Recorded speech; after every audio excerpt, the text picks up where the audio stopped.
오늘은 로마서 강의 126번째 시간으로 로마서 11장 16절로 17절 말씀을 통해 우리가 이런 복을 받은 존재입니다 라는 제목으로 말씀을 전하며 우리에게 주신 은혜를 받고자 합니다. 13절로 24절 말씀에서 바울이 강조하는 것은 이방인들은 현재 넘어져 실족한 상태에 있는 유대인을 보고 스스로 교만한 마음을 가져서는 결코 안 된다는 것입니다. 바울은 이방인들이 생각하기에 유대인들은 하나님으로부터 완전히 버림을 받았다라고 생각하고 그들을 멸시하는 교만한 생각을 할 수 있다라고 생각이 들었습니다. 왜냐하면 유대인들은 이방인들이 이스라엘 공동체 밖에 있다는 이유로 이방인을 개처럼 취급을 했습니다. 그래서 그런 유대인들이 이방인들이 동일하게 대할 잘못을 범할 위험이 있었기 때문에 그들에게 그런 교만한 마음과 자고하는 마음을 가져서는 안 된다라고 생각했던 것이었습니다. 그래서 경고하고자 이 말씀을 하였습니다. 이에 사도 바울은 이방인 그리스도인에게 그런 잘못된 교만한 생각을 갖지 못하도록 경고하고자 16절로 24절 말씀을 기록했던 것입니다. 여기서 바울은 이방인 그리스도인들의 잘못이 이방인들의 이 잘못된 생각을 자세히 다루고 있습니다. 그리고 그 내용 가운데 이방인들에게 유대인과 이방인 모두를 위한 하나님의 궁극적인 목적을 명확하게 알고 깨닫게 하므로 그들의 생각이 잘못된 것임을 깨닫게 하는 바울의 마음이 고스란히 담겨져 있습니다. 그것은 교회 이방인과 유대인 모두가 함께 포함되어야 한다는 것입니다. 교회는 주님의 몸된 교회는 하나이지 결코 둘이 되어질 수가 없다라는 것입니다. 그러므로 지금 대부분 이방인들로 구성되어 있는 것으로 인해서 결코 교만해서는 안 된다라는 것입니다. 그래서 우리가 다음 시간에 볼 18절에 보면 이렇게 말씀하고 있습니다. 그 가지들을 즉 유대인들을 향하여 자랑하지 말라, 즉 우쭐대지 말라, 즉 그들로 업신여기지 말라라고 바울은 경고를 합니다. 20절 중반절로 21절에도 보면 높은 마음을 품지 말고 도리어 두려워하라.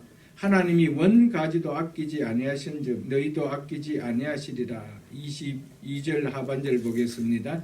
그렇지 아니하면 너희도 찍히는 바 되리라.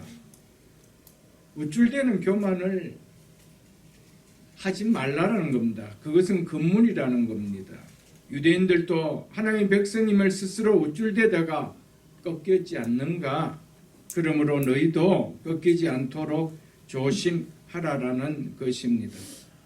바울은 이방인 그리스도인이 교만하지 말아야 할 이유를 설명하기 위해서 두 가지 비유를 들고 있습니다.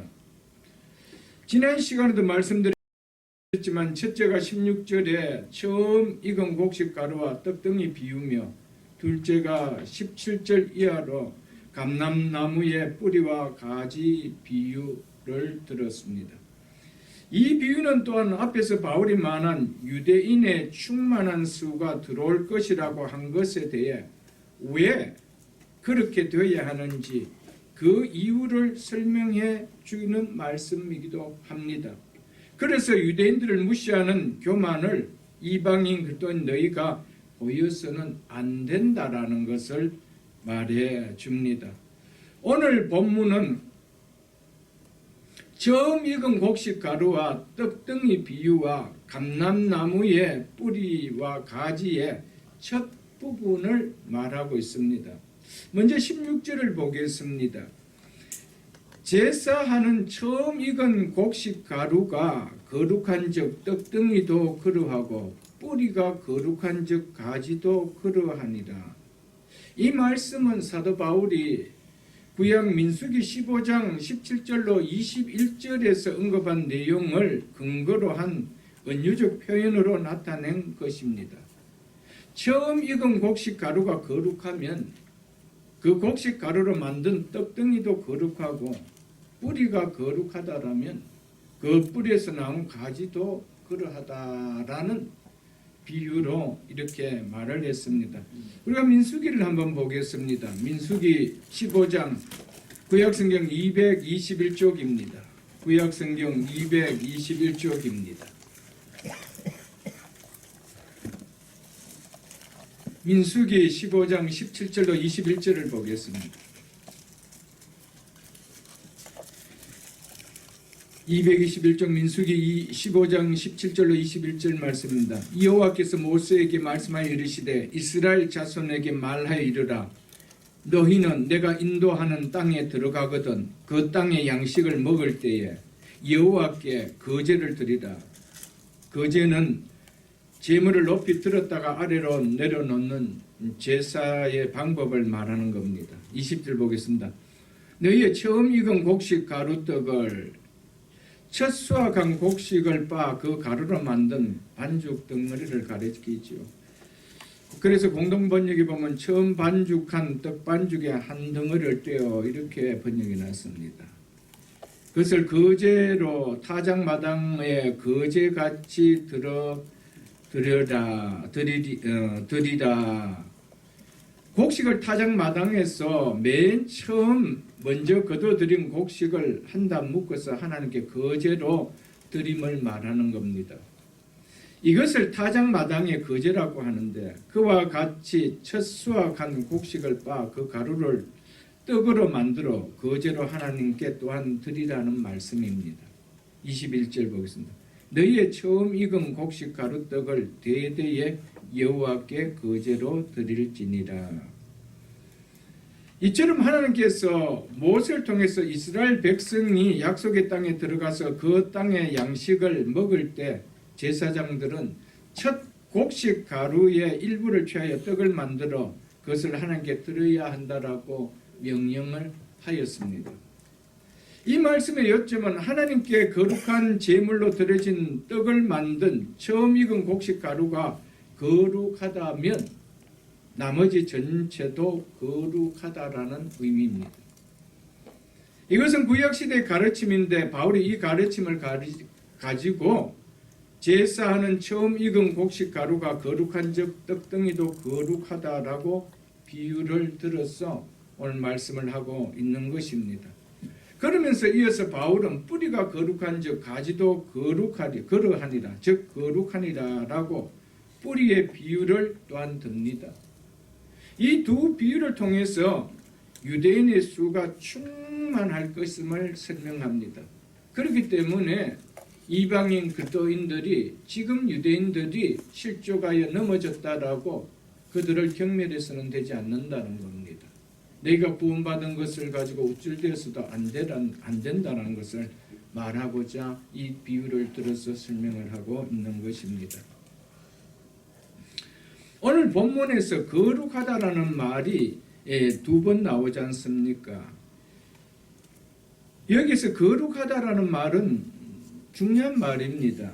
이 말은 죄가 없다라는 도덕적인 성격을 언급하는 말이 결코 아닙니다. 하나님께 바쳐지고 봉헌된 것을 언급하는 것으로 하나님을 위해 구별된 것이다, 성별된 것이다 라는 이런 구별을 나타내는 말입니다. 즉 하나님의 백성으로 구별되었다라는 것을 의미합니다. 구약에서 거룩하다라는 이 말의 개념은 상당수가 구별을 나타내는 말입니다. 성별되었다라는 것을 나타내는 말입니다. 그래서 거기 앞에 있는 구약 출애굽기 2장을 한번 보겠습니다. 출애굽기 2장 28절입니다. 28장입니다. 출애굽기 28장 43절 보겠습니다. 구약성경 125쪽입니다. 구약성경 125쪽 출애굽기 28장 43절 보겠습니다. 아론과 그의 아들들이 회막에 들어갈 때나 제단에 가까이 하여 거룩한 곳에서 섬길 때, 여기서 거룩하다는 이 말은 구별된 곳 이 말입니다. 구별된 곳에서 섬길 때 그것들을 입어야 죄를 짊어진 채 죽지 아니하리라. 그와 그의 후손이 영원히 지킬 구전이다. 그 뒤에는 29장 더 보겠습니다. 29장 31절에 보면 너는 위임식 수양을 가졌다가 거룩한 곳에서 그 고기를 삶고라고 합니다. 여기서 거룩하다는 이 말은 구별된 곳을 말합니다. 구별된 곳에서 그 고기를 삶고라고 했습니다. 성경에서 사용되는 기구들을 가리켜서 성물이다. 성경 그렇게 말합니다. 거룩한 물건이다. 이런 말인데 즉 왜 그렇게 말합니까? 구별되었다는 겁니다. 이것은 다른 세상에 쓰이는 물건과 구별된 물건이다. 이렇게 표현한 것입니다. 하나님의 백성을 가리켜서 성도라 칭함도 똑같은 의미입니다. 구별된 물이라는 말입니다. 구별된 자라는 뜻이 바로 성도라는 말입니다. 믿지 않는 사람과 다르게 주님의 몸인 교회 안에 들어오도록 부르심을 받은 자가 바로 성도라는 것이죠. 그렇기 때문에 성도는 세상 사람들과 구별된 자들이다라는 것입니다. 그렇다면 우리 자신은 세상 사람들과 구별된 자인가? 내가 예수 믿기 전과는 정말 구별된 자인가? 이것이 인식되어져야 한다는 겁니다. 그러므로 성도는 죄의 세력에서, 사망의 세력에서, 율법의 정죄에서 벗어난 구별된 자가 성도입니다. 성도는 멸망의 넓은 길로 가는 세상 사람들과 구별된 생명의 길로 가는 자가 성도라는 겁니다.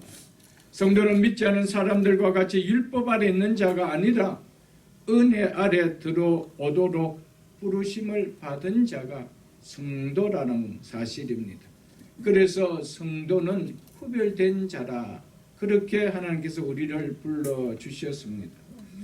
우리가 예수님을 믿는 신자라고 하면서도 그도 안에서 자신의 존재를 깨닫지 못하고 살기 때문에 평생 자신은 예수 믿는 그도인이라고 말은 하면서도 정작 자신이 그도인이라는 이 사실 앞에 이런 자기 자신을 바라보면서 놀라는 체험이 일어나는 신앙은 전혀 없다라는 겁니다.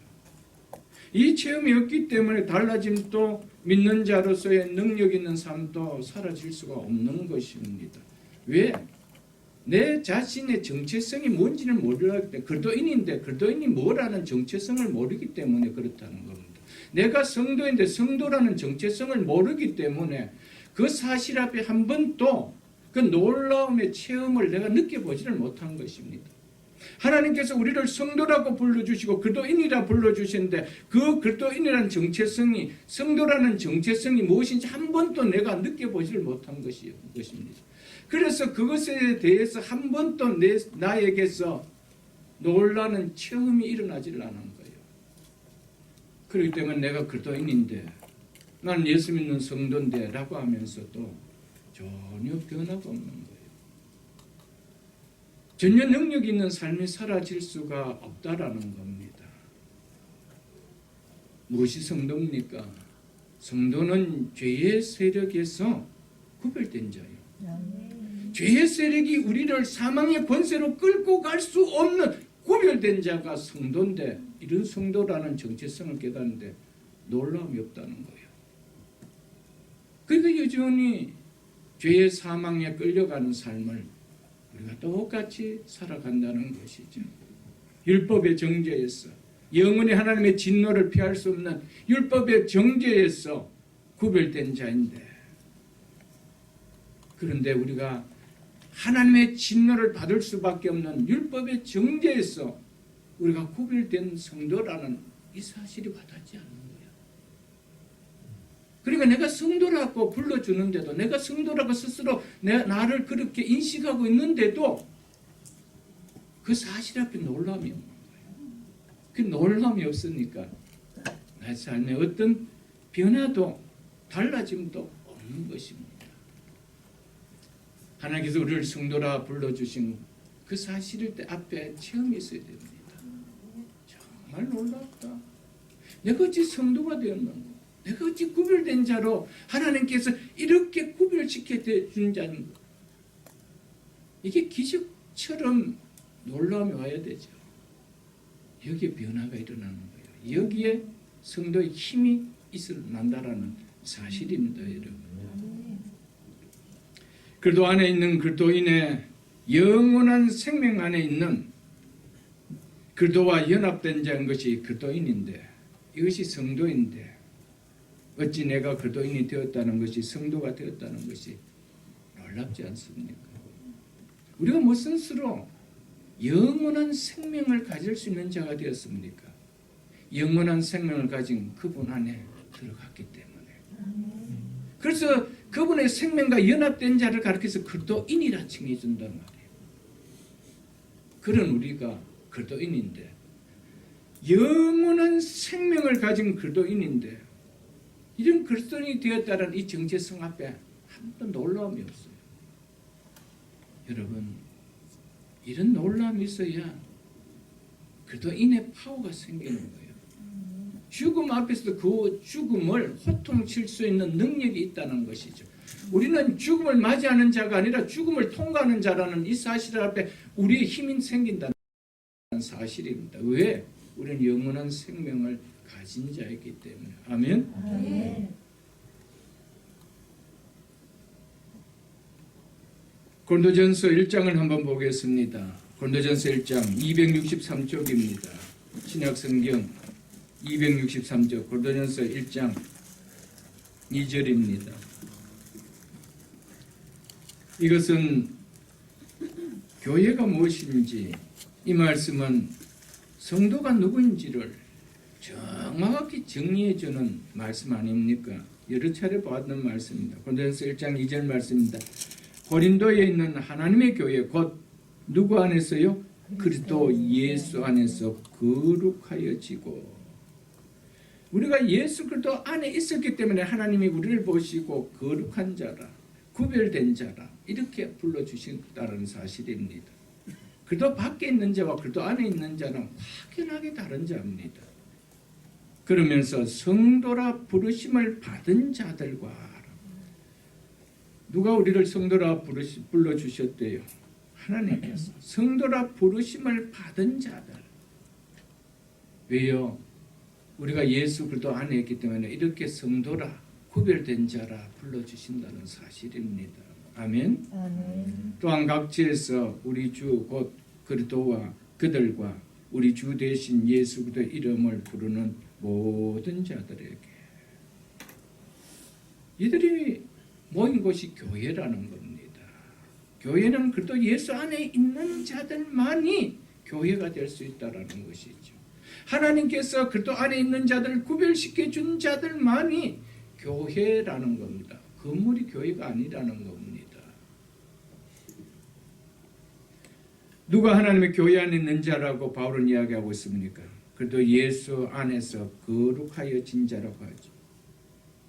죄인인 우리가 무슨 수로 스스로 거룩하여질 수 있습니까? 우리는 거룩해질 수가 없습니다. 될 수 있는 존재가 아닙니다. 우리 스스로 거룩하신 하나님 백성이 하나님 교회의 일원이 될 수 있었습니까? 없었습니다. 무슨 수로 우리가 거룩하신 하나님의 백성이 될 수가 있고, 하나님의 거룩한 교회의 일원이 되어질 수가 있고, 지체가 되어질 수가 있습니까?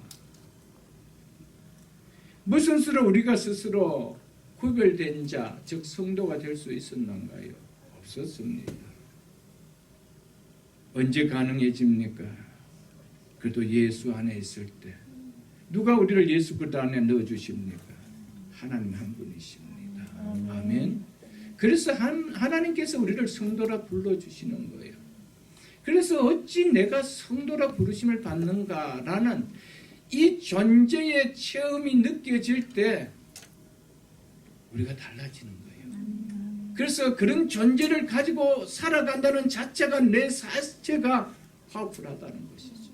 내가 그리스도인이라는 것이, 내가 구별된 자라는 것이, 이거 자체가 내 인생을 힘있게 살아갈 수 있도록 만들어준다라는 것이죠.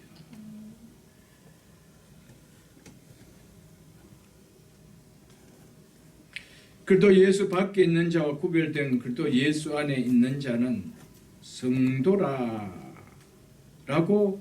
부르심을 불러주셨다라고 하고 있죠. 성도가 누굽니까? 성도는 부르심을 받은 자라라고 하고 있습니다. 하나님에 의해서 부름을 받은 자입니다.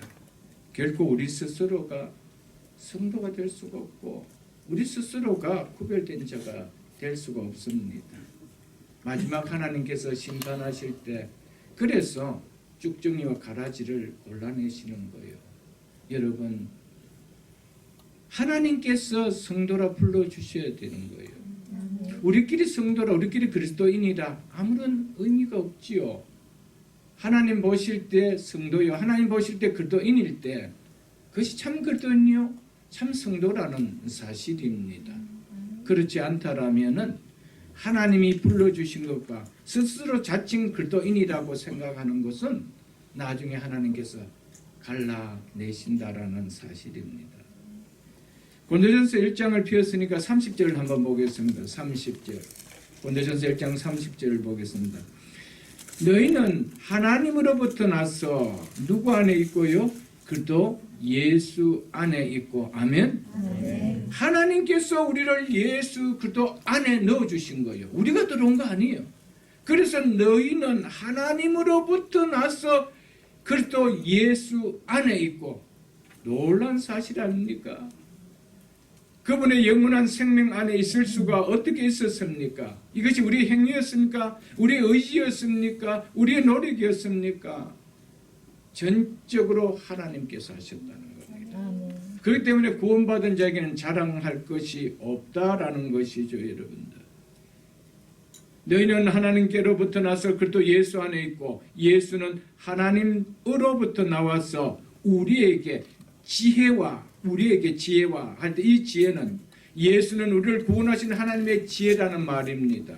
그래서 고린도전서 1장 23절로 24절을 보면 우리는 십자가에 못 박힌 그리스도를 전하니 유대인에게는 거리낀 것이요 이방인에게는 미련한 것이로되 오직 부르심을 받은 자들에게는 유대인이나 헬라인이나 그리스도는 하나님의 능력이요 그리스도는 하나님의 지혜라고 이야기했습니다. 그래서 예수는 우리의 지혜라고 한 것이죠. 누구의 지혜요? 하나님의 지혜라는 거예요. 무엇을 하시는 하나님의 지혜라? 우리를 구원하시는 하나님의 놀라운 지혜라고 하고 그 하나님의 지혜로 인해서 우리가 예수 그리스도 안에 들어갈 수가 있었다는 것이죠. 그러면서 그리스도는 또한 예수는 의로움과 거룩함과 구원함이 되셨느니라.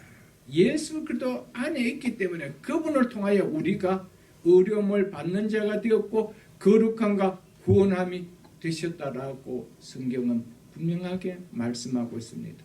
우리가 예수 그리스도 안에 있지 않고 우리가 거룩한 자가 되어질 수가 있나요? 그래서 예수 그리스도 안에 있는 거룩한 자라라고 성경은 분명하게 이야기하고 있습니다. 고린도전서 6장도 한번 보겠습니다. 고린도전서 6장도 한번 보겠습니다.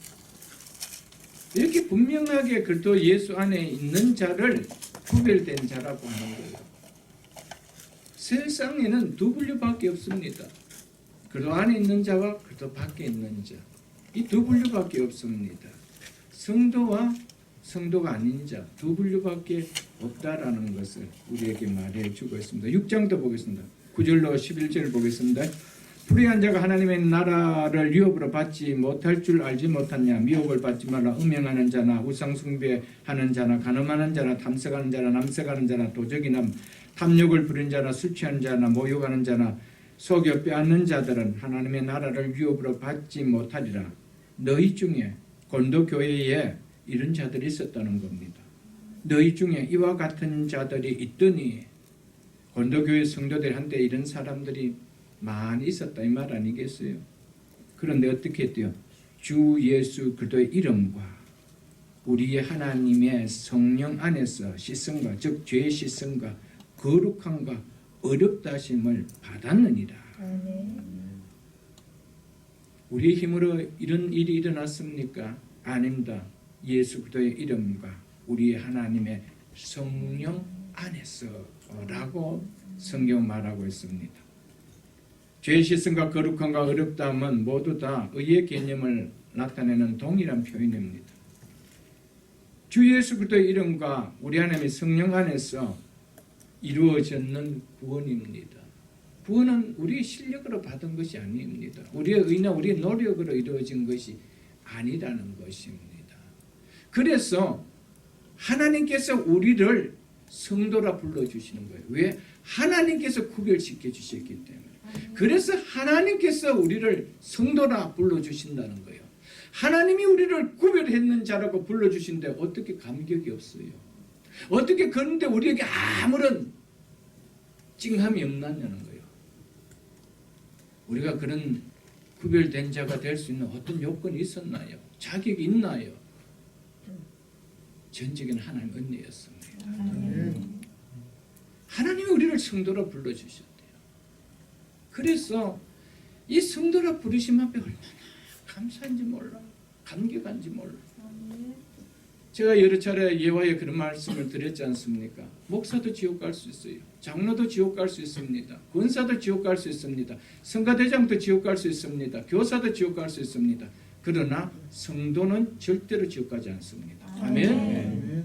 이것은 확인합니다. 왜? 성도는 하나님이 불러주시기 때문에. 여러분과 제가 성도인 것을 확신합니까? 여러분 그렇다면 하나님 그렇게 불러주심에 감격하십시오. 그것이 은혜예요. 아멘. 다시 본문 16절로 돌아가겠습니다.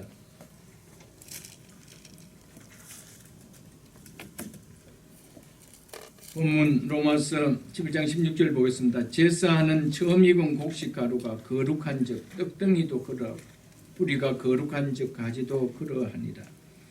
바울이 말하고자 하는 요점은 처음 익은 곡식 가루가 거룩하면 그 곡식 가루로 만든 떡덩이도 거룩하고 뿌리가 거룩하다면 그 뿌리에서 나온 가지도 거룩하다라는 것이죠.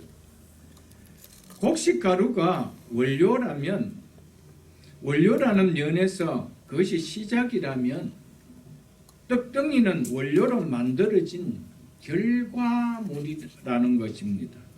원료가 좋은데 그 원료로 만든 물건이 좋지 않을 수 있겠느냐라는 겁니다. 이 논증으로 바울은 유대인의 수가 충만할 것임을 지금 말하고자 하는 겁니다. 그리고 뿌리의 성질이 가지들의 성질을 결정한다는 겁니다. 그 가지의 성질은 뿌리의 성질에 의해서 결정되기 때문이라는 겁니다. 나무의 뿌리는 그 가지가 성장하는 데 필요한 자양분의 원천이 되며 그 나무의 성격을 결정짓기 때문에, 그래서 뿌리가 거룩한 즉 가지도 그러하기 때문에 유대인의 충만한 수가 들어오기 때문에 너희가 지금 유대인보다 더 이 메인에 서가 있는 줄에 속하는 그리스도인이라고 해서 교회의 멤버라고 해서 유대인들을 업신여기거나 무시하거나 그렇게 해서는 안 된다라는 것을 말해주고 있는 내용입니다.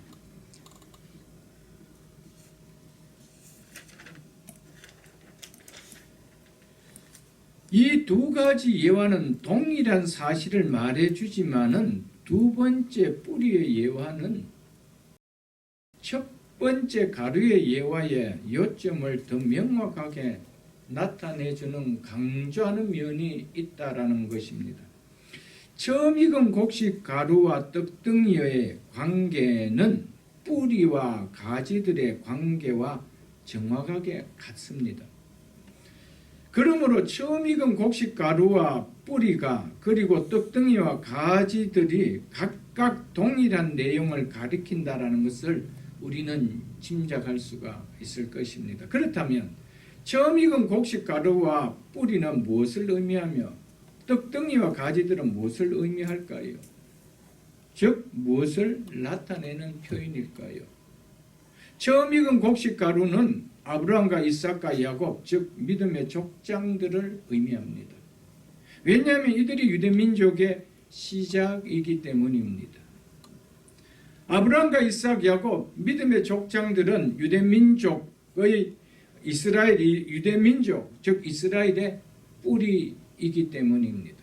그래서 성경은 이스라엘의 하나님을 말할 때 항상 아브라함과 이삭과 야곱의 하나님이라고 하셨던 것이었습니다.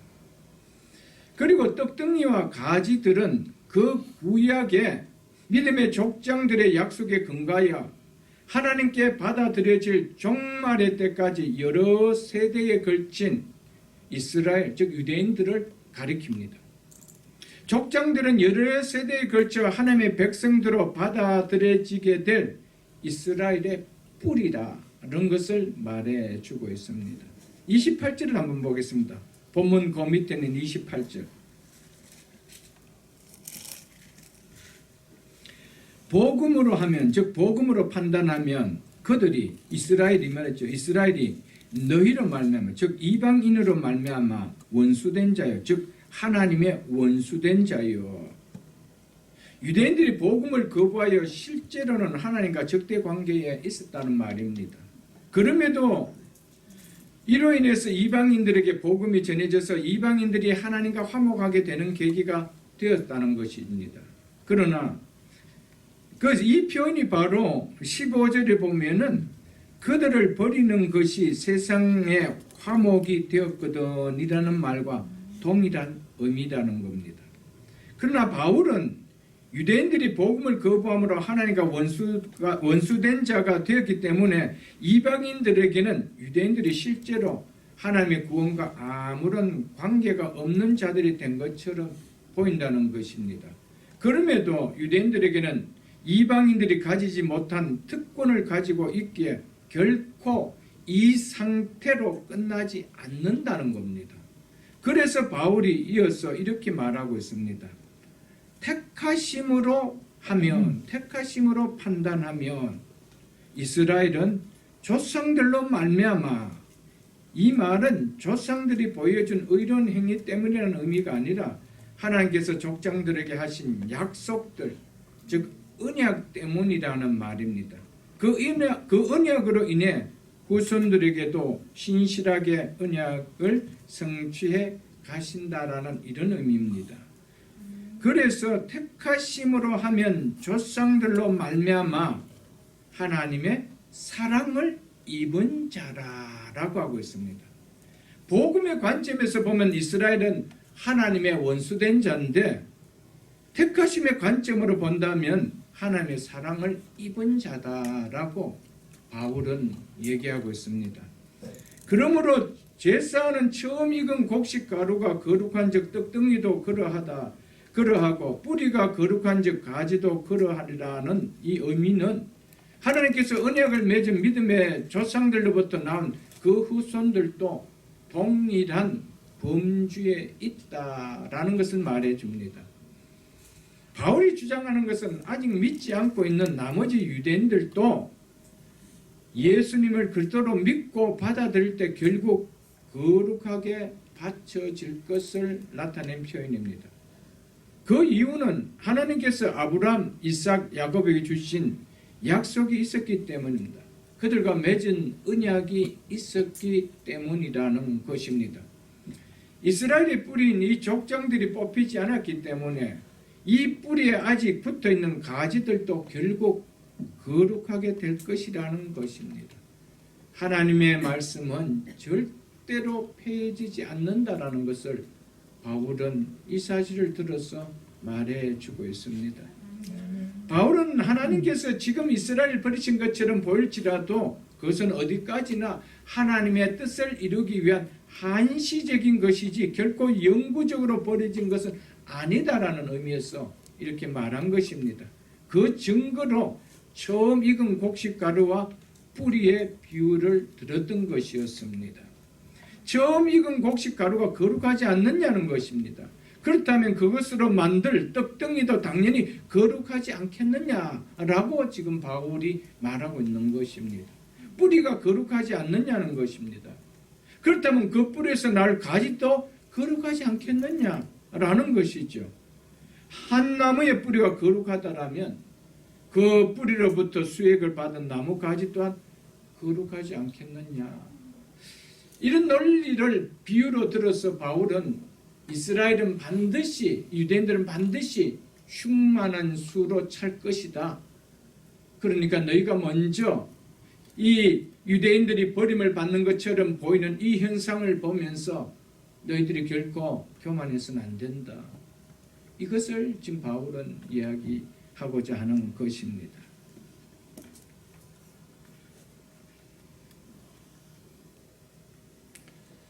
믿음의 족장들에게 함께 속한 떡덩이도 그 뿌리에서 나올 가지들도 하나님의 백성으로 구별되었다라는 것을 바울은 얘기합니다.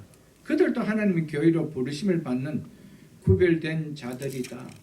그러나 그들은 언젠간 가지로부터 나올 것이고 언젠간 전체적인 떡덩어리로 만들어질 것이다 라는 것이죠. 그렇기 때문에 지금 이스라엘이 넘어져 실족한다고 해서 이방인 너희가 교만하거나 자만하거나 해서는 안 된다라는 것을 말해 줍니다. 이어서 17절에 바울은 이렇게 말하고 있습니다. 17절 보겠습니다. 또한 가지 얼마가 꺾였는데 돌감람나무인 내가 그들 중에 접붙임이 되어 참 감람나무 뿌리에 진액과 함께 받는 자가 되었은즉 하고 있죠. 돌감람은 내가 그들 중에 접붙임이 되어, 이 말은 그들을 대신하여 접붙임이 되어라는 이런 말입니다. 그래서 참감람나무 뿌리에 진액을 함께 받은 자가 되었은즉이라고 말하고 있습니다. 바울은 여기서 참감람나무와 돌감람나무를 비유하고 있습니다. 참감람나무의 가지 얼마가 열매를 맺지 못하기 때문에 일부가 잘려버리고 돌감람나무에서 일부 가지를 취하여 참감람나무에 접붙였다라는 비유를 지금 들고 있습니다.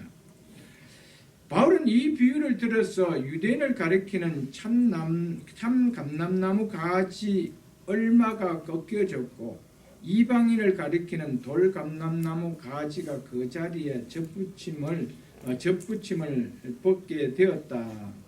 참감람나무 뿌리의 진액이 함께 받는 자가 되었다라고 말하고 있습니다. 그러므로 참감람나무에 접붙임을 받은 돌감람나무 가지는 자만해서는 안 된다는 것입니다. 그 이유는 다음 절에도 보면 알겠지만은 가지가 뿌리를 보존하는 것이 아니라 뿌리가 가지를 보존하기 때문에 너희가 결코 자만해서는 안 된다라는 것을 말하고 있습니다. 바울은 가지 모두가 아닌 가지 얼마가 꺾여졌다라고 말하고 있습니다. 얼마는 나무 전체가 꺾여진 것이 아니라 일부가 꺾여졌음을 말해주고 있습니다. 이것은 이스라엘이 은혜로 택하심을 따라 된 남은 자가 있다는 약속에 의해서 이스라엘 전체가 망한 것은 아니라는 겁니다.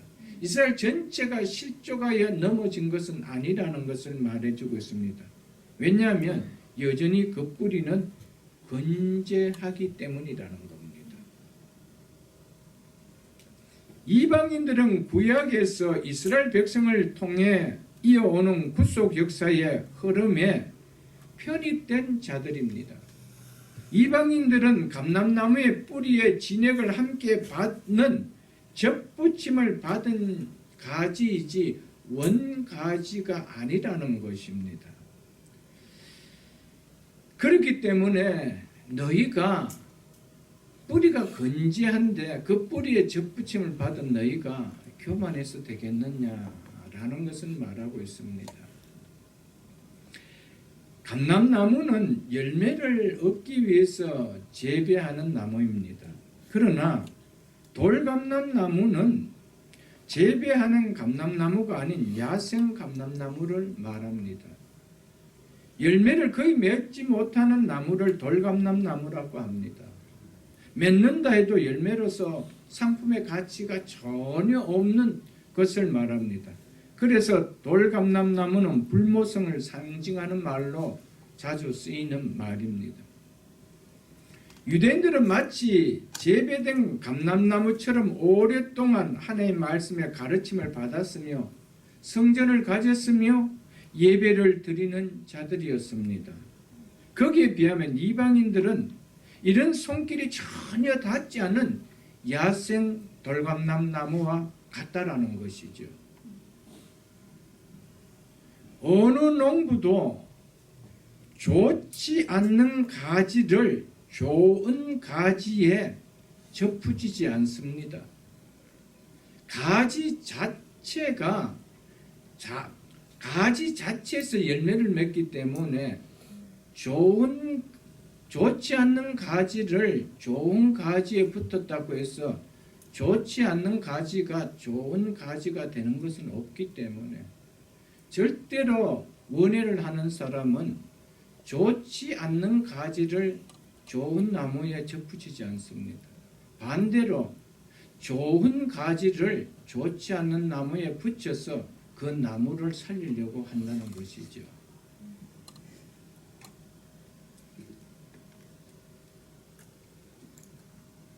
그런데 바울은 지금 이를 거꾸로 지금 비유하고 있습니다. 좋은 가지를 좋지 못한 돌감람나무에 접붙였다고 하지 않고 돌감람나무 가지를 좋은 참 감람나무 가지에 접붙였다 이렇게 이야기하고 있습니다. 이것은 당시 원해의 방법으로서는 완전히 비켜가는 겁니다. 좋지 않는 나무 가지를 왜 좋은 나무의 가지에 붙여서 좋지 않는 열매를 따려고 하겠어요? 좋은 나무 가지를 좋지 않은 나무에 붙여서 그 나무를 살리고 싶어 한다는 것이죠. 그렇게 해서 접목을 하는데 바울은 이거와는 거꾸로 비유를 들어서 지금 이스라엘의 구원, 이방인의 구원을 설명하고자 하고 있다는 것입니다. 그래서 24절에 이렇게 바울은 말하고 있습니다. 24절. 네가 누굽니까? 이방인이죠. 이방인 네가 원 돌 감람나무에서 찍힘을 받고 즉 잘려서 본성을 거슬려 좋은 감람나무에 접붙임을 받았으니라고 하고 있습니다. 바울은 일반적인 원의 기술로서는 생각할 수 없었기에 본성을 거슬러 접붙임을 받았다라고 하였던 것이었습니다. 그래서 있을 수가 없는 것이. 그래서 본성을 거슬려 너희가 접붙임을 받았다라고 했던 것이었습니다. 이방인들은 본성적으로 족장들과 그리고 그들에게 주어진 약속들과 관계가 없었던 자들이었습니다. 다만 하나님의 은혜로 그리고 그들의 믿음으로 그들은 유대인 기독교인들과 함께하는 자가 되었습니다. 그래서 감람난 나무의 기름진 뿌리의 진액을 함께 나눌 수 있는 은혜를 받은 자가 되었다라는 것입니다. 이처럼 좋지 않는 돌감람나무의 가지를 좋은 감람나무의 뿌리의 진액을 받도록 접붙임을 한다는 것은 하나님의 구원이 이렇게 놀랍다라는 것을 설명해 주고 있습니다. 하나님의 구원 방법은 사람들이 보기에 이렇게 어리석게 보인다는 겁니다. 좋은 가지를 좋지 않는 나무에 접붙여야 되는 것이 정상인데 좋지 않는 가지를 좋은 나무에 붙였다는 겁니다. 이 어리석은 방법이라는 것이죠. 좋은 나무마저 베리게 하는 것이죠. 좋지 않는 가지를 붙임으로 말미암아. 그런데 하나님의 구원 방법은 바로 인간들이 생각할 수 없는 방법이다 라는 것을 이야기해 주고 있습니다. 이것이 우리를 구원하시는 구원이라는 것을 바울은 이야기해 주고 있습니다. 하나님께서는 세상 사람들이 어리석게 여기는 일을 통하여 우리를 구원하셨습니다. 세상 사람들이 생각하지 못하는 정말 놀라운 일을 통하여 하나님의 구원 역사를 이루어가고 계신다라는 것을 말해주고 있습니다. 이방인들은 원래 그들 속에는 하나님의 심판 외에는 아무것도 받을 것이 없었던 열매 맺지 못하는 돌감람나무에 붙었던 가지들 뿐이었습니다.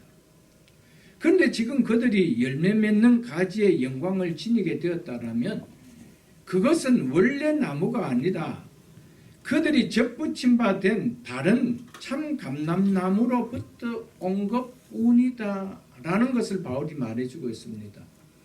접붙임으로 원가지와는 전혀 무관했던 돌감람나무 이방인들이 이런 놀라운 영광을 얻게 되었다는 것이죠. 그래서 오늘 설교 제목을 우리가 이런 복을 받은 존재입니다 라고 잡았던 것이었습니다. 우리가 이런 복을 받았습니다. 놀라운 복을 받았습니다.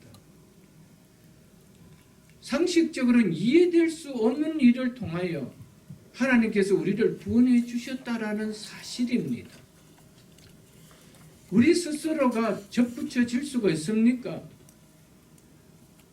원해가 되신 하나님께서 일반 원해가들과는 결코 같지 않는 상식을 넘어서는 방법으로 접붙여 주셨기에 우리에게 이런 놀라운 구원이 일어났다는 것입니다. 여러분과 제가 이런 복을 받은 자예요. 여러분과 제가 어떻게 믿음의 조상들과 언약을 맺은 그 언약의 복인 그 진액, 그 뿌리에서 나오는 진액을 우리가 받을 수가 있었나요? 무슨 수로 받을 수가 있었나요? 돌감람나무인 우리가 어떻게 참감람나무의 그 뿌리에서 나온 그 영원한 생명의 진액을 우리가 받을 수 있었느냐는 거예요. 없었습니다. 아브라함과 이삭과 야곱과 언약을 맺었던 그 하나님의 약속의 복을 이방인 우리가 어떻게 받을 수가 있었나요? 하나님께서 접붙여 주셨기에. 아멘. 그래서 우리가 이런 복을 받은 존재라는 거예요. 그래서 우리를 돌감람나무와 구별된 나무로 삼아 주셨다는 겁니다. 그런 가지로 삼아 주셨다는 겁니다. 이 복이 예사로운 복인가요?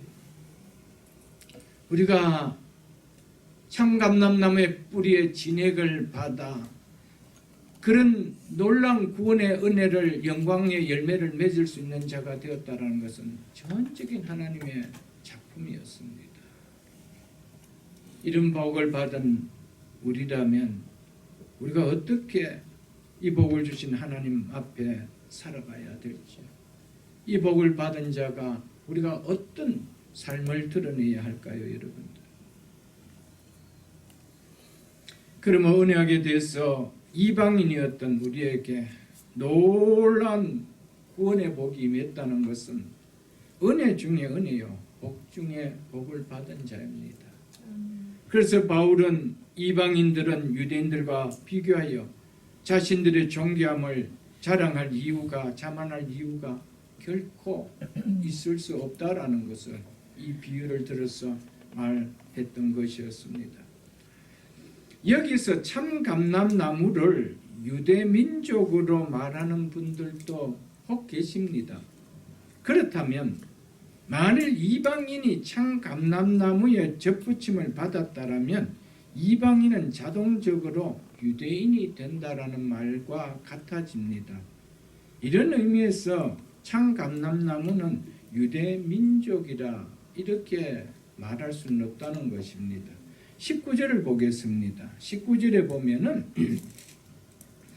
그러면 내 말이 가지들이 꺾인 것은 나로 접붙임을 받게 하려 함이라 하리니, 여기서 가지들이 꺾인 것은 할 때 꺾인 가지들은 누구를 가리키는 말입니까? 유대인들을 가리키는 말입니다. 이처럼 유대 민족을 나무라고 표현하지 않고 가지라고 표현했습니다. 즉 바울은 가지들 일부가 꺾였지, 그리고 일부는 접붙여진 나무로 비유를 합니다. 그렇기 때문에 나무하고 가지는 다르다라는 것을 말해주고 있습니다. 바울은 이방인 그리스도인들이 접붙여진 참 감람나무 뿌리의 진액을 함께 받은 자가 되었다라고 말하죠. 그런데 유대민족은 우리가 받은 뿌리의 진액이 절대 아닙니다. 유대민족은 실족하고 타락했습니다.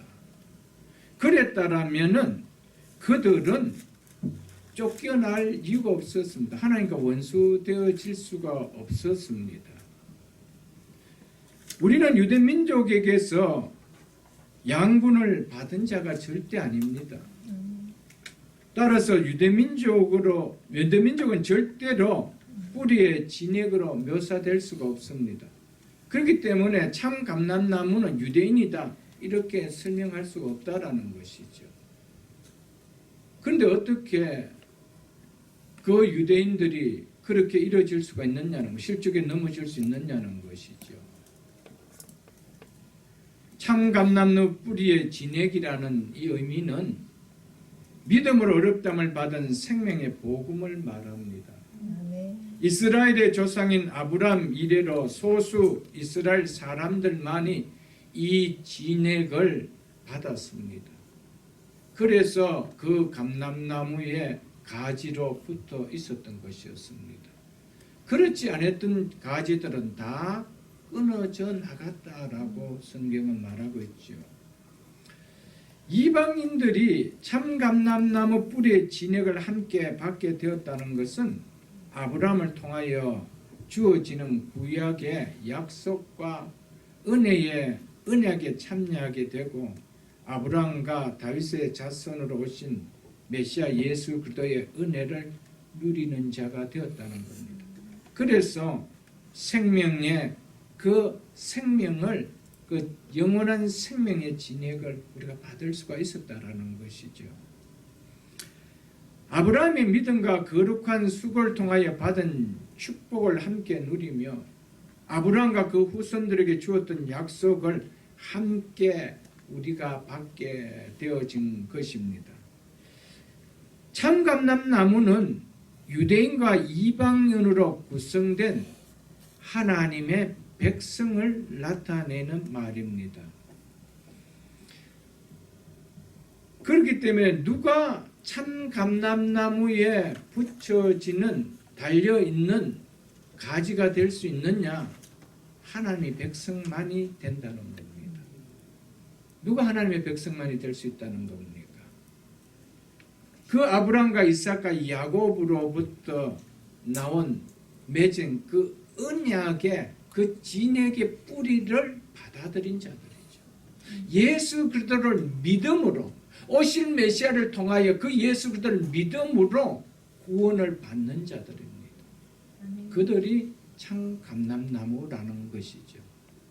그래서 우리가 참 감람나무에 붙어서 그 진액을 함께 먼저 받았던 유대 그리스도인들과 함께 그 진액을 받았다라고 성경은 이야기를 하고 있다라는 것입니다. 9장을 한번 보겠습니다. 우리가 이미 여러 차례 봤지만 9장 6절을 보겠습니다. 9장 6절에 그러므로 하나님의 말씀이 폐하여진 것 같지 않도다. 이스라엘에게서 난 그들이 다 이스라엘이 아니요라고 했습니다. 이 말씀은 이스라엘 안에 또 다른 이스라엘이 있다라고 말씀을 제가 드렸죠. 혈통적 이스라엘 안에 영적인 이스라엘, 즉 하나님의 백성이 있다라는 말씀입니다. 그 밑에는 7절로 8절도 보겠습니다. 또한 아브라함의 씨가 다 그의 자녀가 아니라 오직 이삭으로부터 난 자라야 내 씨라 불리리라 하셨으니 곧 육신의 자녀가 하나님의 자녀가 아니요 오직 약속의 자녀가 씨로 여기심을 받았느니라. 언제나 이들이 하나님의 백성이라는 것이죠. 약속의 자녀가 하나님의 백성이라는 겁니다. 약속의 자녀만이 그 하나님의 백성인 가지에 붙여진다는 사실입니다. 참 감람나무는 혈통적인 민족이 아니라 아브라함으로부터 나온 영적인 민족을 말합니다. 즉 하나님의 백성을 말하는 것이죠. 물론 아브라함은 혈통적으로도 영적으로 모두 이스라엘의 조상입니다. 바울이 실제로 언급하고 있는 사람들은 참 감람나무 즉 하나님의 참 백성을 말합니다. 아브라함부터 나왔다고 해서 다 참 이스라엘이 하나님의 백성이 아니라는 것입니다. 참 감람나무는 하나님의 참된 영적 백성으로만 이루어질 수 있다는 겁니다. 그렇기 때문에 택하심을 받은 자들은 결코 꺾이지 않습니다. 그들 가운데 얼마가 꺾였다라고 하는데 그들이 꺾인 것은 그들은 택함을 받은 약속의 자녀가 아니기 때문입니다. 육신의 자녀들은 꺾였습니다. 어쩔 수 없이 꺾였습니다.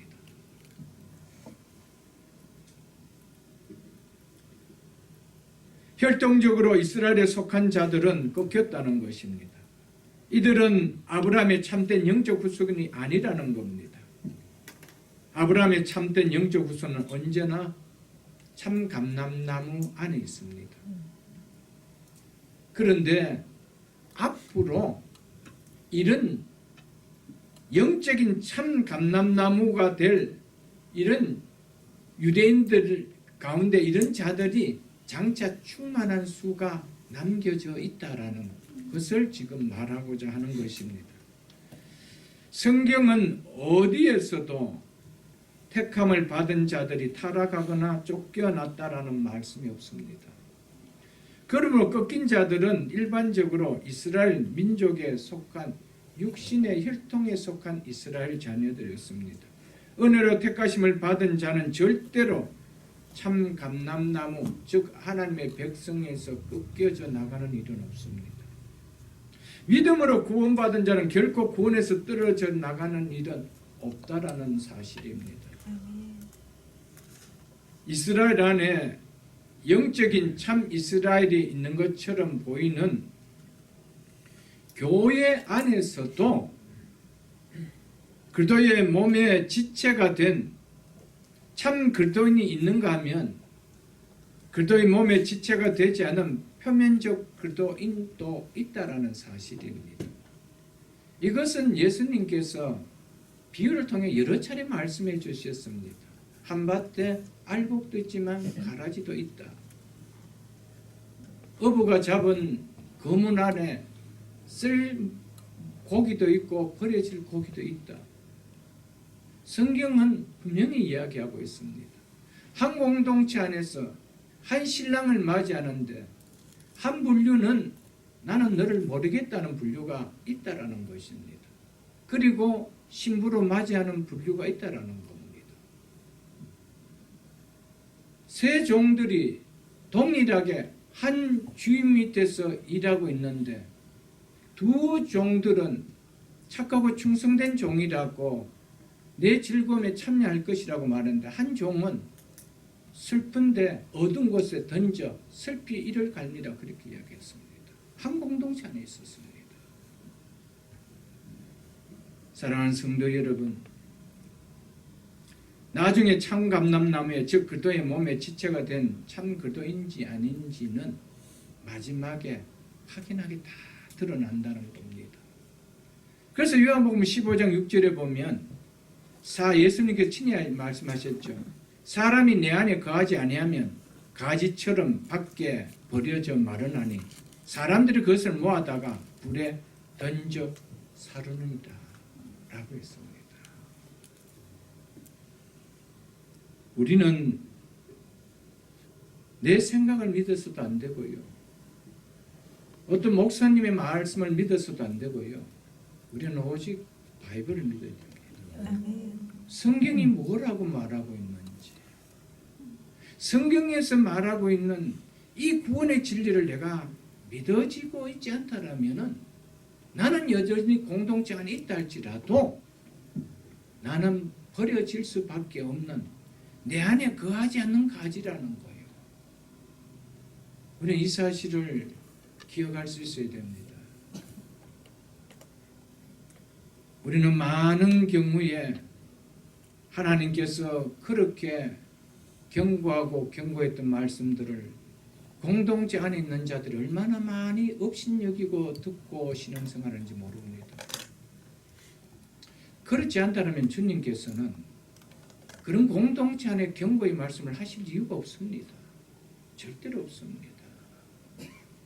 성경은 본질적으로 믿지 않는 자들에게 주신 것이 하나님의 계시가 아닙니다. 하나님의 계신 성경은 특별 계시라고 합니다. 왜 특별 계시라고 합니까? 특별한 사람들에게 계시한 것이기 때문에 특별 계시입니다. 이걸 우리가 배웠지 않습니까? 그렇다면 성경은 누구에게 한 말입니까? 믿지 않는 아웃사이더가 합니다. 믿는다라고 하는 공동체 하는 이야기하는 거예요. 그런데 이 특별 계시는 정말 하나님께서 특별한 자에게만 그 말씀이 들리는 거예요. 그게 또한 놀라운 거예요. 그래서 부르심 앞에는 유효적 부르심이 있다는 겁니다. 보편적 부르심도 있지만 유효적 부르심이 있다는 겁니다. 오늘 이 사실 여러 차례 우리는 들어서 잘 알 것입니다. 여러분들. 가장 불행한 인생은요, 이런 풍성한 은혜를 누릴 수 있는 곳에서 전혀 그 진리를 깨닫지 못한다고 있다는 겁니다. 그래서 마지막에 하나님 앞에서 나는 너를 도무지 모르겠다라는 이 분류에 속하게 되는 자들이죠. 아웃사이드에 있는 자들은 당연한 텐데 인사이드에 있는 자들을 향하여 주여 주여 하는 자마다 다 천국에 갈 것이 아니요 라고 주님께서는 친히 말씀하셨습니다. 그래서 우리를 향해서 두렵고 떨림으로 너희 구원을 이루어라고 성경은 말씀하고 있는 것을 우리는 좀 기억할 수 있어야 됩니다. 사랑하는 성도 여러분, 우리에게 어떤 것보다도 중요한 것은 구원입니다. 구원을 잃어버린다라면 이것보다 어리석은 것이 있을까요? 구원을 얻지 못한다라면 이것보다 어리석은 것이 있을까요? 구원을 줄 수 있는 공동체 안에 있으면서 이것을 누리지 못하고 살아간다라면 이것보다 어리석은 인생이 있을까요? 여러분들. 오늘 말씀을 통하여 우리는 하나님의 약속인 자가 맞다라면, 그래서 구원받은 자가 맞다라면 약속의 자녀답게 그 뿌리에서 나오는 진액을 먹는 자가 되어야 돼요. 아멘. 진액은 전혀 먹지 않고 있으면서도 나는 마치 붙어 있다라는 거. 근데 열매는 전혀 맺지 않아. 그래서 가지를 꺾어버렸다라고 성경은 말씀하고 있지 않아요, 여러분들? 오늘 이 본문 말씀에서 특별히 17절에서 중요한 것은 이방인들이 눈에 보이는 이스라엘 민족에 속하지 않았다라는 사실을 이야기해 주고 있습니다. 그러나 바울은 그들이 믿었기 때문에 안으로 인도함이 되어 접붙임이 되었다라고 말합니다. 그들은 유대 민족에게 접붙여진 것이 아니라 하나님의 백성으로 접붙여졌다라고 말하고 있습니다. 이것이 바로 17절의 요점입니다. 그리고 참 감람나무가 하나님의 백성이라고 주장하는 이유가 여기 있는 것이죠. 바울은 여러 곳에서 이방인들이 주 예수 그리스도를 믿을 때 참 감람나무 즉 하나님의 백성에 접붙임이 졌고 그뿐 아니라 그 접붙임을 인하여 아브라함의 자녀가 되었다라고, 아브라함에게서 근원과 뿌리를 발견되는 언약의 백성의 모든 축복이 공유되었다라고 말하고 있습니다. 갈라디아서를 한번 보겠습니다. 신약성경 306쪽입니다. 갈라디아서 3장 29절을 보겠습니다.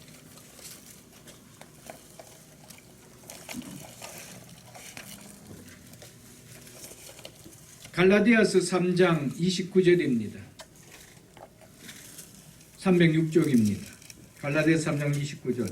너희가 그리스도의 것이면, 이 말은 그리스도께 속한 자이면 이 말입니다.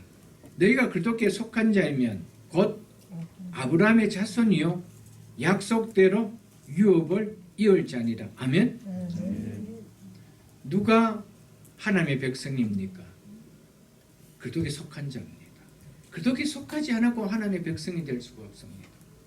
아브라함도 하나님의 백성이었습니다. 왜? 그리스도께 속한 자였기 때문이었습니다. 너희가 그리스도께 속한 자이면 곧 아브라함의 자손이요 약속들의 유업을 이을 자라라고 하고 있습니다. 그 뿌리에 속한 참 감람나무가 될 수 있다라는 겁니다.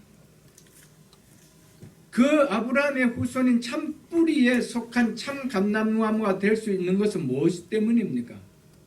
아브라함과 동일하게 그렇게 속하였기 때문에 예수 그리스도를 믿었기 때문에 믿음으로 구원을 받았기 때문입니다.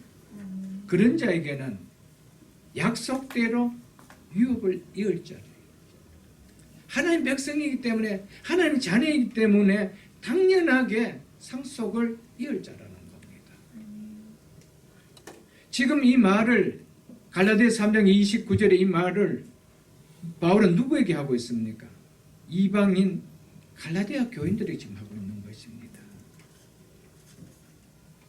아브라함의 자손인 이방인 그리스도인들에게 지금 말하고 있는 것입니다. 그들은 청감나무 즉 아브라함으로부터 나온 하나님의 언약 백성에 속해 있으므로 약속대로 유업을 이을 계승자라고 그렇게 지금 말하고 있는 것입니다.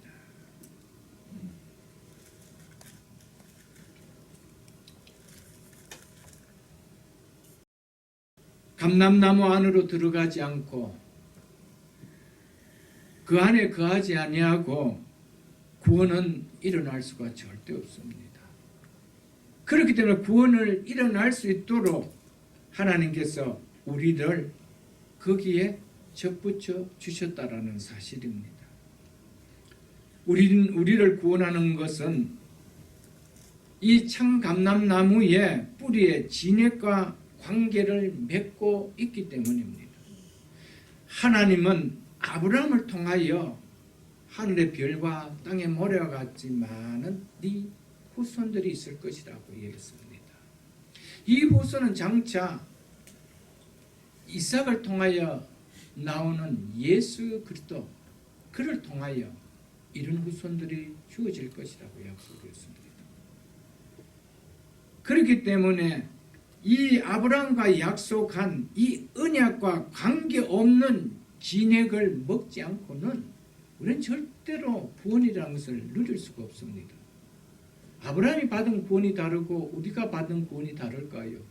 구약의 백성이 받는 구원이 다르고 현재 우리가 받는 구원이 다르고 그럴까요? 절대 그렇지 않습니다.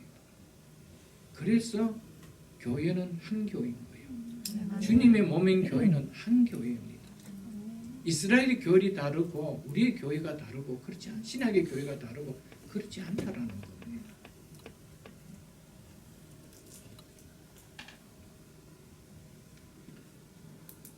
신약에서 마찬가지 구약에서도 이 뿌리의 진액을 통하여 영원한 생명을 얻을 수가 있었던 것이었습니다. 하나님은 아브라함과 약속한 그 메시아 예수 그리스도를 믿는 믿음을 통하여 이 생명을 누리지 그렇지 않다라면 유대인이라 할지라도 가시가 꺾여버렸다라고 성경은 말하고 있습니다. 아브라함이 믿음으로 구원을 받은 우리 조상이며 우리는 동일한 믿음으로 구원받은 아브라함의 자손들입니다. 구약의 성도들도 참 감람나무 뿌리의 진액을 받았으며 우리도 그것을 받았습니다. 우리는 이 생명 즉 감람나무의 뿌리의 진액을 소유하고 있었습니다. 사랑하는 성도 여러분, 초대교회 처음 교회가 태동할 때 시작은 다 12사도들이었습니다. 대부분 다 유대인들이었습니다. 거기에 이방인들이 접붙임을 받게 한 것이었습니다. 그렇기 때문에 유대인들이 구원받은 것도 동일한 뿌리에서 나온 진액이요. 그래서 접붙임을 받은 이방인들이 구원받는 것도 그 뿌리에서 함께 진액을 받는 것이었습니다. 그럴 때는 하나님의 백성은 즉 하나님의 교회는 한 교회입니다. 원철치입니다. 절대 교회는 달라질 수가 없습니다. 이 땅의 로컬 철치는 눈에 보이는 철치는 여러 개로 나눠질 수가 있습니다. 교파다 달라질 수 있습니다. 그러나 하나님께서 말씀하신 본질적인 교회, 유니버셜 처치, 보이지 않는 교회, 주님의 몸인 교회는 원처치라는 겁니다. 이것은 이방인이나 유대인이나 동일하게 이 뿌리의 진액을 먹고 함께 있다라는 겁니다. 달라질 수가 없다라는 것을 말해주고 있습니다. 바울은 유대인이나 이방인이나 이것이 중요하지 않다라고 말합니다. 중요한 것은 아브라함에 있는 구원을 받은 믿음을 가졌는 것이냐, 갖지 않았는 것이냐, 이것이 중요하다는 것이죠.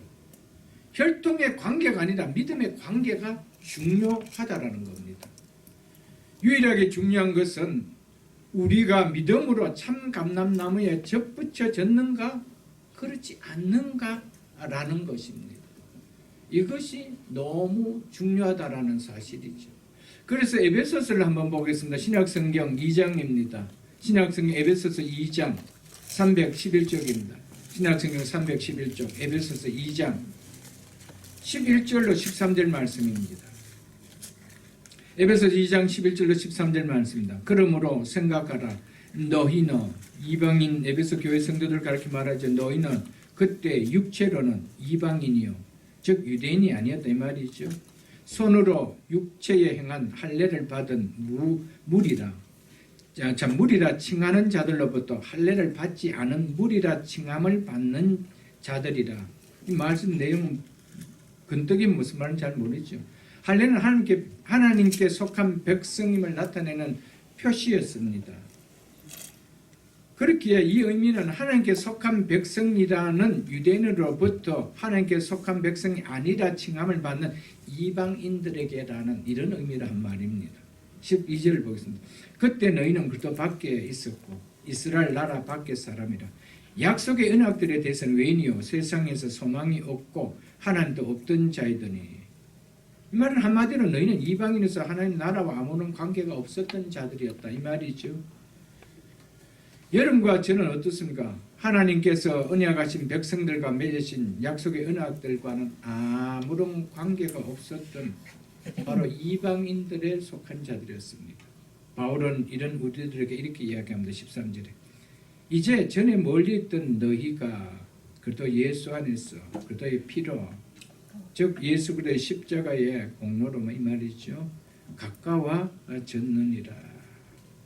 이제는 하나님 백성이 되어 하나님 아버지라 부르며 하나님께 예배드리며 기도하며 교제를 나누는 존재가 되었다라는 말입니다. 예수 그리스도의 십자가에 흘리신 피는 하나님과 화해를 이루는 능력이 있음을 말해주고 있습니다. 바로 이 에베소서 2장 11절로 13절 이 말씀은 전에는 완전히 돌감남루에 속한 자였다는 것이죠. 이 말씀 오늘 본문 17절에 적용한다면 전에 너희는 참감람나무 밖에 즉 돌감람나무에 붙어있는 가지였을 뿐이다 라는 겁니다. 그런데 이제 하나님의 은혜로 참감람나무에 접붙임을 받아 그 안에서 함께하는 가지가 되었다라는 것입니다. 전에는 이런 놀라운 언약의 약속들은 우리와는 아무런 관계가 없었습니다. 그런 이야기해도 그런 우리가 무관했습니다. 나 근데 관심 없어요 라고 했던 자들이었습니다. 이제 우리는 참 감람나무에 접붙임을 받아 참 감람나무에 속한 자가 되기 때문에 우리는 이 약속의 상속자가 되었다는 겁니다.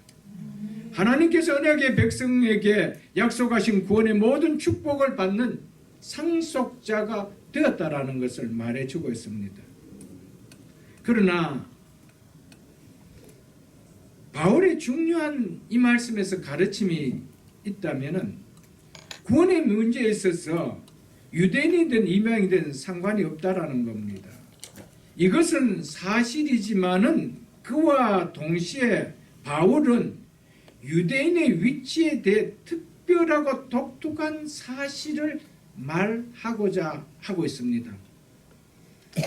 그것은 무엇보다 유대인들은 첫 번째 가지이면서 원가지이기 때문에 특별한 위치에 있다라는 것을 바울은 설명하고자 하고 있는 것입니다. 최초의 감람나무는 아브라함과 아브라함의 자손으로 구성된 유대인이었습니다. 이것은 부인할 수 없었습니다. 유대인들은 하나님께서 선택하신 첫 번 가지였습니다. 하나님께서 아브라함의 자연적인 자손으로 아브라함의 씨로 그들을 선택하셨습니다. 이에 대해 이방인들은 분명하게 에베소서 2장에서 본 말씀과 같이 외인들이었습니다. 이런 면에 있어서는 외인들이었습니다. 유대인들이 특별한 위치에 있었다는 것은 그들이 다른 사람보다 더 낫기 때문이 아니었다라는 것을 이야기합니다. 단지 너희는 아브라함의 자손이기 때문에 특별한 위치에 있었을 뿐이라는 겁니다. 그래서 너희가 선택을 받았다라는 것을 이야기하고 있지요. 그러나 바울은 그들이 특별한 위치에 있지만 이것이 절대로 구별된 위치에 있다라고 똑같이 말하지 않습니다. 너희가 특별한 위치에 있는 것은 맞았다. 어쨌든 너희는 육신적으로는 아브라함의 씨로 태어났다. 아브라함의 후손으로 태어났어. 그래서 하나님께서 아브라함의 후손으로 태어난 그 백성들을 내가 택한 백성이라고 한 것은 맞다라는 것이죠. 그러나 이런 특별한 위치에 있었지만 그렇다고 해서 그것이 구별된 위치에 있었다라는 것은 아니다라는 것을 말하고 있습니다. 그렇기 때문에 그들도 꺾일 수가 있었다라는 것을 이야기하고 있습니다. 우리의 선택에 있어서는 전에도 말했지만 구원의 선택도 있지만 하나님은 어떤 일을 감당하기 위하여 사명적인 선택을 할 수가 있습니다. 이스라엘의 민족을 선택하신 것은 이스라엘 민족을 통하여 구원의 역사가 흐를 수 있도록 하나님께서 민족적으로 이룰 수 있는 사명적인 선택을 한 것이지 민족적으로 전체를 다 구원에 선택한 것은 아니라는 사실입니다. 우리는 선택하면 똑같이 그렇게 생각할 때가 참 많이 있죠, 여러분. 하나님께서 구약 역사에 보면 한 시대 하나님을 쓰일 수 있도록 사명적으로 선택한 사람들이 많습니다. 이방인들도 그 중에 있었습니다. 유대인들도 있었습니다. 그러나 그 쓰임을 받았지만 나중에 다 버림을 받았습니다. 그러나 구원의 선택은 절대로 버림을 받는 것은 아니라는 것입니다. 그런 의미에서 유대인들은 특별한 위치에 있었지만은 구별된 위치에 있는 것은 아니라고 한 것이었습니다. 유대인들은 특별했습니다. 아브라함의 후손들, 육신적으로 아브라함의 후손들로 태어난 특별한 위치에 있었습니다. 그러나 그렇다고 그들은 하나님의 백성이 되는 구별된 위치에 있는 자들은 또한 아니었다라는 것을 말해주고 있습니다. 정확하게 이방인들과 같이 유대인들은 감람나무의 유일한 가지들 뿐입니다. 그러나 그 이상도 아니라는 것입니다. 유대인들은 이방인들과 같이 감람나무에 속해 있는 자입니다. 감람나무의 가지로서 유대인도 속해 있을 수 있고 이방인들도 속해 있을 뿐이라는 겁니다. 너희가 아브라함의 후손으로 태어났다고 해서 너희가 그런 구별된 위치에 있는 자들이 아니라는 겁니다. 하나님께서 붙여줘야만이 참 감람나무에 붙어 있을 수밖에 없는 가지이들밖에 아니라는 것이죠. 그렇기 때문에 하나님께서는 표면적으로 보이는 유대인들 가지를 쳐버렸잖아요. 쳐버리고 거기에 꺾인 거기에 못했대요. 너희를 이방인들 가지를 접붙였다라고 성경은 얘기를 하고 있는 것입니다. 그렇기 때문에 유대인들이 감람나무 자체가 아니라는 것을 우리는 알아야 됩니다. 유대인들도 이방인들 같이 감람나무에 속해 있는 자이지 감람나무 자체는 아니라는 겁니다. 하나님 나라에서 유대인들은 구별된 구원, 다른 구원, 특별한 구원이 일어나느냐? 그렇지 않다는 겁니다. 그들도 반드시 아브라함의 그 뿌리에서 나오는 진액을 먹어야 되는 거예요. 맺으신 그 언약을 믿어야 되는 거예요. 누구를요? 예수 그리스도지요. 예수 그리스도를 믿지 않고 유대인들하고 특별한 위치에 있었지만은 구별된 가지로서 부침을 받을 수 있느냐? 아니었다라는 것입니다.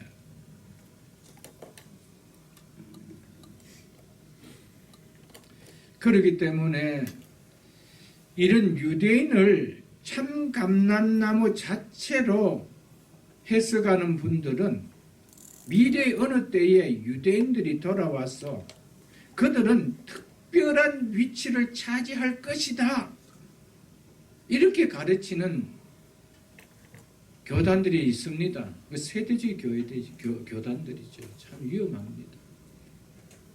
그들은 특별한 구원을 받는다는 겁니다. 이방인들과 다르다라는 겁니다.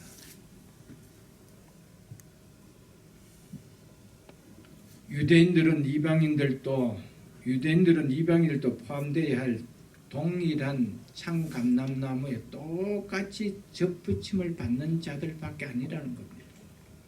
그들의 구원은 우리들과 다른 구원 아닙니다. 그들은 또 다른 특별 구원을 받아서 구원받는 자들이 아니라는 겁니다. 똑같이 예수 그리스도를 믿음으로 그의 몸의 지체가 되는 한 백성이 되는 것밖에 아니라는 겁니다.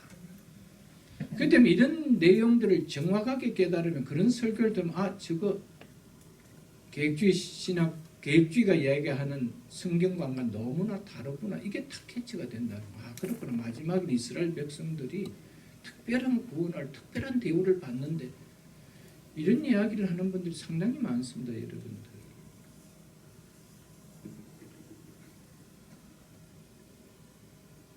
유대인들에게 우리가 일어났던 것과 그 이상의 어떤 것도 일어나지 않습니다. 이방인들이 예수 그리스도를 믿음으로 구원받았던 그 일이 일어났던 것과 유대인들이 예수 그리스도를 믿음으로 구원받는 것 외에는 그들이 특별하게 구원받는 일은 절대로 일어나지 않는다라는 것을 우리는 꼭 기억해야 됩니다.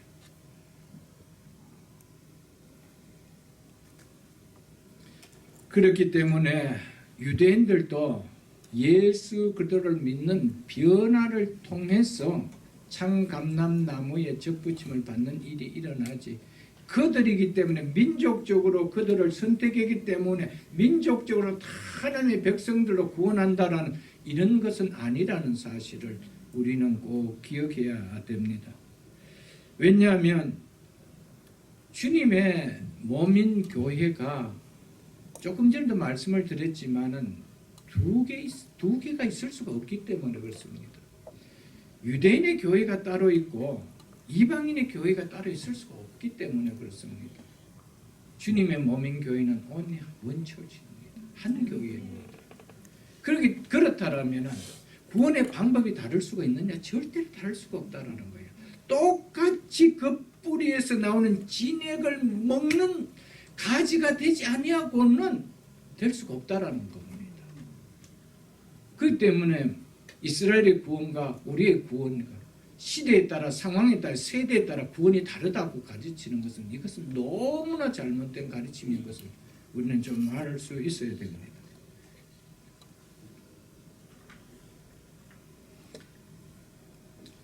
이제 마지막으로 정리를 하고 말씀을 맺겠습니다.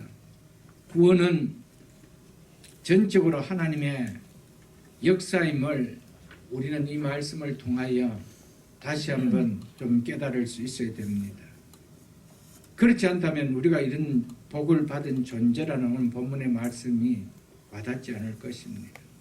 돌감람나무인 네가 그들 중에 접붙임이 되어 참감람나무 뿌리에 진액을 함께 받는 자가 되었은즉, 돌감람나무 가지가 무슨 수로 참감람나무 가지에, 참감람나무에 접붙임을 받을 수가 있겠습니까? 그래서 그 뿌리로부터 진액을 받을 수가 있겠습니까? 없습니다. 이처럼 우리 구원은 우리 자신이 결코 이루어진 것이 아니라는 사실입니다. 하나님의 역사하심이 우리를 구원하신 것이었습니다. 접붙임을 하신 분은 바로 하나님이십니다. 예수 그리스도이십니다. 성령이십니다. 삼위 하나님께서 우리를 이렇게 해 주셨습니다. 어느 인간도 스스로 접붙임을 받을 수 있는 사람은 한 사람도 없습니다. 우리는 허물과 죄로 죽을 수밖에 없었던 돌감람나무 가지였습니다. 어떤 열매도 맺을 수 없었던 돌감람나무 가지였습니다. 이런 우리를 참감람나무의 뿌리의 진액을 먹고 참감람나무 열매가 맺어지도록 참감람나무에 접붙임을 해주신 분은 원해가신 하나님이십니다. 우리는 오늘 이 말씀을 통하여 우리가 이런 복을 받은 자라는 것을 기억할 수 있어야 됩니다. 내가 무엇인데 이방인 가운데 이렇게 많은 사람들이 있는데 그들 가운데 어떻게 돌감람나무 네 가지를 꺾어서 참감람나무의 거기에 접붙임을 붙여주셨는가. 너무너무 땡큐합니다. 너무너무 감사합니다. 그래서 돌감람나무와 멸망받아야 될, 버려져야 될, 갈아엎어야 될 돌감람나무와 구별되는 참감람나무에 속한 자로 삼아주셨는지 이게 감격이 되어야 되죠. 이게 은혜가 되어야 되죠, 여러분들.